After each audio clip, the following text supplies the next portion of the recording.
안녕하세요, 여러분. 어떤 회사를 볼 때 이런 생각 해보신 적 없으세요? 와, 저기 진짜 바빠 보이는데 과연 돈은 잘 벌고 있는 걸까? 하고 말이죠.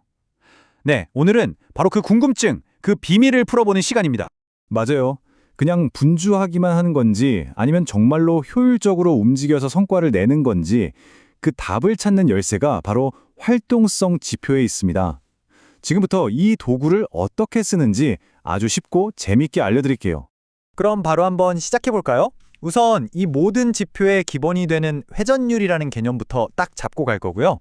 그 다음엔 커피 머신이나 인기 맛집 같은 비유로 자산이랑 재고가 얼마나 빨리 도는지 살펴볼 겁니다.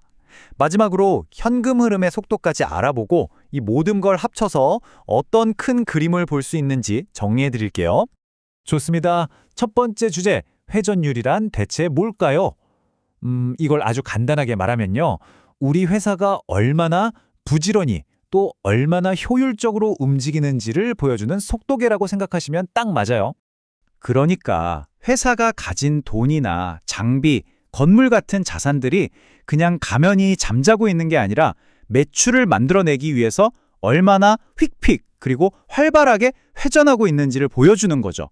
당연히 이 속도계의 숫자가 높을수록 더 역동적이고 건강한 회사라고 볼 수 있겠죠? 속도계라니 비유가 아주 귀에 쏙쏙 들어오네요.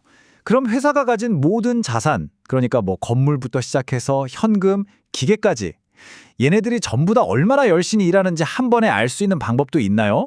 당연하죠. 바로 그게 자산 회전율이라는 겁니다. 이걸 이해하기 쉽게 커피숍 이야기로 한번 설명해 볼게요. 자, 우리 회사의 모든 자산을 하나의 아주 거대한 커피 머신이라고 한번 상상해 보세요. 이 머신의 목표는 딱 하나, 최대한 많은 커피, 즉 매출을 만들어내는 겁니다. 그래서 이 총자산 회전율 공식은요, 아주 간단해요. 매출액을 총자산으로 나눈 값입니다.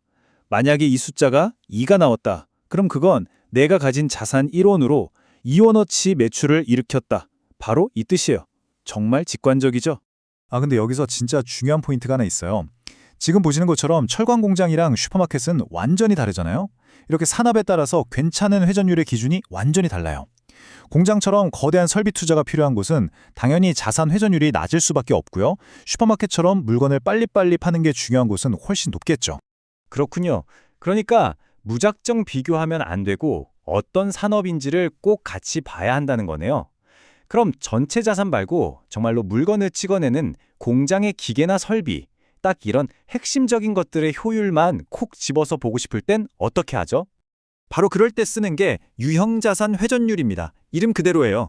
눈에 보이는 물리적인 생산 설비, 즉 공장이나 기계 같은 유형자산의 효율성에만 집중해서 보는 지표죠. 이 지표가 왜 중요하냐면요. 아주 간단해요.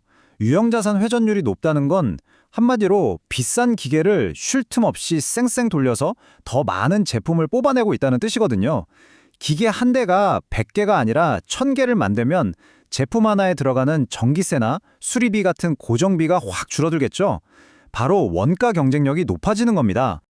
아하, 비싼 기계일수록 잠시도 쉬게 하면 안 되는 거군요. 본전을 뽑아야 하니까. 좋습니다. 자, 지금까지는 기계 같은 자산의 속도를 봤는데요. 그럼 이제 회사가 실제로 파는 제품, 그러니까 재고 자체의 속도는 어떻게 잴 수 있을까요? 이걸 이해하는 데는 인기 맛집 비유가 최고예요. 줄 서서 먹는 맛집들, 생각해 보세요. 신선한 식자재가 창고에 쌓일 틈도 없이 계속 들어와서 바로바로 맛있는 음식이 돼서 손님상으로 나가잖아요. 재료가 창고에서 잠자는 시간이 거의 없는 거예요. 이게 바로 재고자산 회전율이 아주 높은 상태입니다. 그래서 재고자산 회전율은 매출액을 재고자산으로 나눠서 계산하는데요.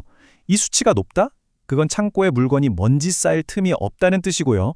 그만큼 우리 제품이 인기가 많아서 불티나게 팔린다는 아주 강력한 증거가 되는 거죠. 그래서 우리가 딱 기억해야 할 핵심은 이겁니다. 왼쪽처럼 회전율이 높은 건 아주 건강하다는 청신호고요. 반대로 오른쪽처럼 재고가 창고에 계속 쌓이고 회전율이 자꾸 떨어진다? 이건 뭔가 제품이 안 팔리거나 심하면 회사 경쟁력에 문제가 생겼다는 위험 신호일 수 있으니 꼭 살펴봐야 합니다. 좋습니다. 제품이 빨리빨리 팔리는 건 정말 좋은 일이네요. 근데 여기서 한 걸음 더 들어가 봐야 할 것 같아요. 물건 파는 속도가 내 통장에 돈이 꽂히는 속도랑 같지는 않잖아요. 물건은 잘 팔았는데 돈을 못 받으면 말짱 꽝이니까요. 와, 정말 정확한 지적이세요. 여기서부터는 바로 현금 흐름의 속도 문제입니다.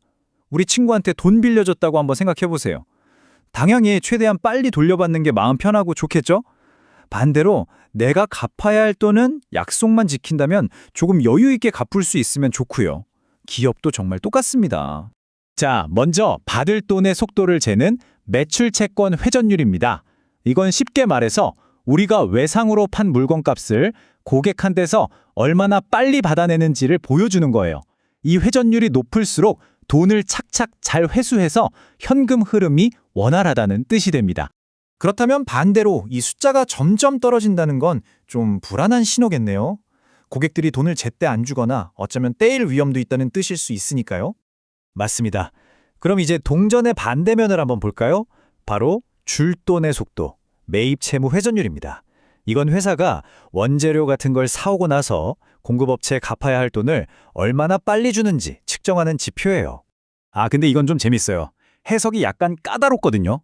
다른 지표들은 다 높을수록 좋다고 했는데 이 매입 채무 회전율만큼은 오히려 낮을수록 회사에 유리할 수가 있어요. 왜냐하면 공급업체에 돈 주는 걸 좀 늦추는 만큼 그 돈을 다른 데 쓸 수 있는 여유가 생기니까요. 하지만 이게 또 너무 낮아지면 아니 저 회사 돈이 없어서 대금을 못 주는 거 아니야? 하는 위험 신호일 수도 있으니 그 균형을 잘 봐야 합니다. 자, 지금까지 자산, 재고, 그리고 받을 돈과 줄 돈까지 정말 여러 가지 회전율을 살펴봤네요. 들어보니까 기업의 건강 상태를 정말 입체적으로 볼 수 있는 지표들인 것 같아요. 그럼 이 숫자들을 통해서 우리가 봐야 할 가장 큰 그림은 뭘까요? 제일 중요한 건요. 이 지표들을 따로따로 보는 게 아니라 하나의 연결된 이야기로 보는 겁니다. 회사의 자산이 얼마나 빨리 제품으로, 그 제품이 얼마나 빨리 매출로, 그리고 그 매출이 얼마나 빨리 현금으로 돌아오는가. 이 선순환의 속도야말로 모든 비즈니스의 건강함을 보여주는 핵심이자 생명줄이라고 할 수 있습니다.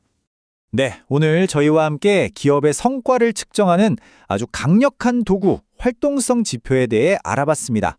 자, 이제 여러분이 투자하고 있거나 관심을 갖고 있는 그 회사는 과연 자산을 얼마나 효율적으로 굴리고 있을까요? 오늘 배운 내용으로 한번 직접 확인해 보시는 건 어떨까요?